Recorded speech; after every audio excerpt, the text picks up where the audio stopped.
정신간호학의 발전 과정을 살펴보겠습니다. 첫 번째로 원시시대입니다. 원시시대에서는 질병을 외부로부터 온 초자연적인 힘, 즉 신이나 악령에 의해 도덕 규범을 어긴 죄인들이 저주를 받거나 귀신에 들린 것이라 생각했습니다. 치료에는 굿이나 주문, 부적, 귀신 쫓기 등이 있는데 이는 마술적 종교적 의식입니다. 두 번째로는 고대시대에서 이집트입니다. 고대시대 이집트에서의 파피루스는 정신질환은 사악한 영혼에 의해 발생하는 것이라며 노인성 퇴행, 알코올 중독, 우울증, 히스테리 대에 기술하고 있습니다.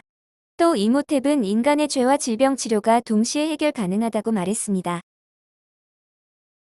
세 번째로는 고대시대 속 그리스 로마 시대입니다. 이때부터 정신질환은 과학적인 접근을 시작했습니다.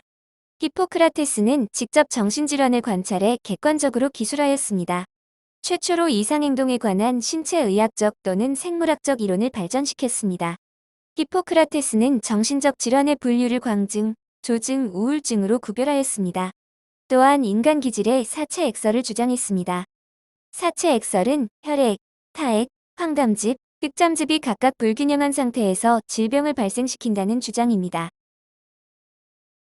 또한 플라톤은 신체와 정신은 분리해서 생각할 수 없다고 주장했습니다.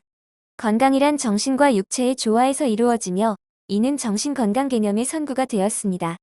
플라톤은 이원론에 의해 정신질환은 합리적 정신의 상실이거나 신에 의한 신성한 현상이라 설명했습니다. 셀리우스는 최초의 의학교 과서를 만들어 제작했습니다. 셀리우스는 정신적 질환의 치료 방법으로는 음악, 독서, 운동, 매달린 그물 침대 타기, 폭포 소리 등을 권장했습니다. 마지막으로 갈레는 히포크라테스가 확립시킨 사체 액설을 체계화시켜 정신과 신체에 대한 이론을 종합했습니다. 갈레는 이후 신경의 부학의 권위자가 되어 해부를 통해 뇌를 분류하였는데 각각 지능, 감정, 기억의 중심부로 분류했습니다. 또한 갈레는 정신질환에 대해 가족이 중요하다 강조했습니다. 네 번째는 중국입니다. 중국은 경험 관찰과 음약 오행을 근거로 정신질환을 분류했습니다. 인간의 정신과 신체 사이의 상호관계 이해를 바탕으로 진인적으로 접근하였고 정신질환이 내장의 병과 관계있다 보며 정신질환의 치료법을 지압, 침술, 약초로 처방하였습니다. 다섯 번째는 중세와 르네상스 시대입니다. 이때는 로마 멸망 이후 정신의학의 쇠퇴의 길을 걷게 되며 이는 정신간호의 암흑기라 불리게 됩니다. 의료기술은 의사에서 교화나 수도원의 성직사로 바뀌게 되고 과학은 종교를 구실로 한 미신에 의해 침체되었으며 정신질환에 대한 원시 개념이 다시 성행하기 시작했습니다. 이때 정신질환의 치료는 환자를 연기에 그을게 하거나 족쇄, 매질, 굶김을 통해 마귀를 쫓아낼 수 있다 믿었습니다. 또한 정신장애자들을 마녀로 보아 마녀 사냥을 시행하기도 했습니다. 정신병원은 스페인의 발렌시아에 최초로 정신병원이 설립되었습니다. 알사스의 루피의 간질 환자를 위한 격리병원도 설립이 되었으며 베들렘의 요양원도 설립이 되었습니다.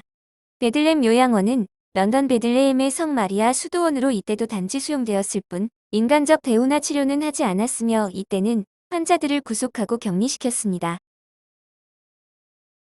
이 시대 정신의학자는 파라셀수스가 있습니다.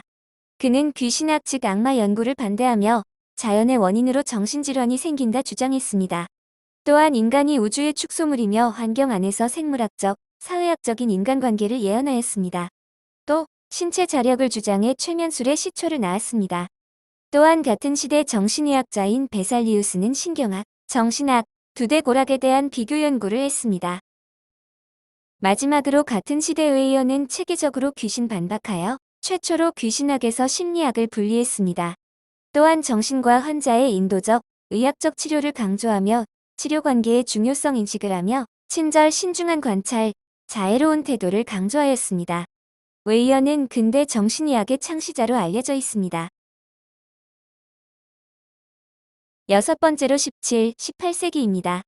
이때 배경은 부자와 빈민으로 나뉘게 되는데 부자 정신장애들은 개인 주치의가 있는 민간 정신병원에서 치료를 받았고 빈민 정신장애자는 재판관이 위험하다고 판단될 시 병원에 구금이 되었습니다. 치료에는 기계적 속박 하제 사용, 수갑, 구속의복, 안락의자 등이 있습니다.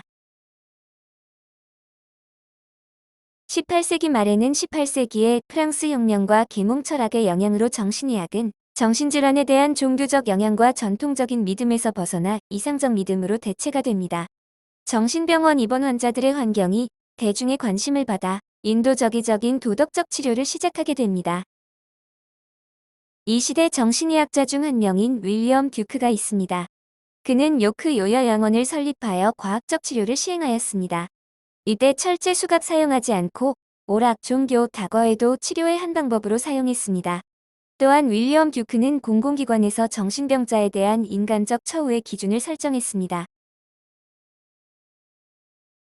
필리핀엘은 정신장애들의 족쇄 제거를 명령했습니다. 이는 병실 개방 제도로 이어졌고 인간적 환자 해방 운동으로 이어졌습니다. 또 최초로 인도주의 입장에서의 정신질환자 치료를 통해 여러 가지를 제시했습니다. 친절과 이해 속 환자를 치료하고 신선한 공기를 주며 햇빛과 깨끗한 환경을 조성하고 작업치료와 산책을 권장했습니다.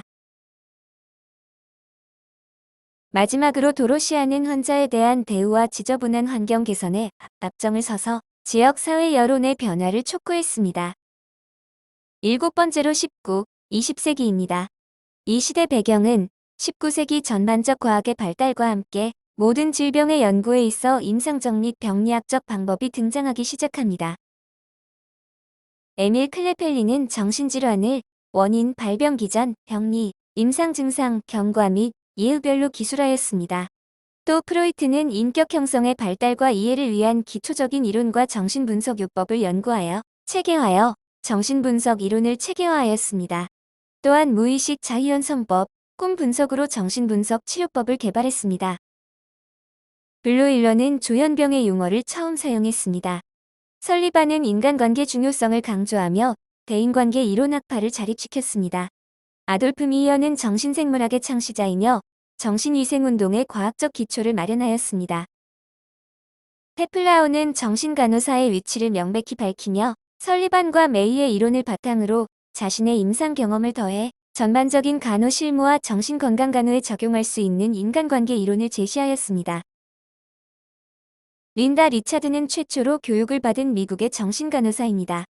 벤자민 러시는 미국 정신의학의 아버지로 불립니다. 여덟 번째는 현대입니다. 현대의 배경은 제2차 세계대전 이후 기초과학과 의학이 진보하였습니다. 정신질환에 대한 사회적 낙인이 감소되었고 환자들이 쉽게 이용할 수 있는 적절한 치료가 발전하게 되었습니다. 또 지역사회에서는 재활치료를 마련하게 되었습니다. 현대에서 오토 레비는 말초신경의 신경세포들 간의 커뮤니케이션이 화학물질에 의해 조정될 수 있다는 사실을 발견했습니다. 이는 신경세포들 간의 화학 전달에 대한 기초를 확립시켰습니다. 그렇다면 치료에는 무엇이 있을까요? 신체적 치료에는 인슐린 혼수요법, 메틀라졸 혼수요법, 정신수술, 전기충격요법, 화학요법 등이 있습니다. 화학치료, 즉 약물치료에는 기분안정제, 항정신병약, 진정제, 조현병 치료제, 항우울제 등이 있습니다. 심리학적 치료에는 치료적 공통체, 학습 이론 적용 등이 있습니다.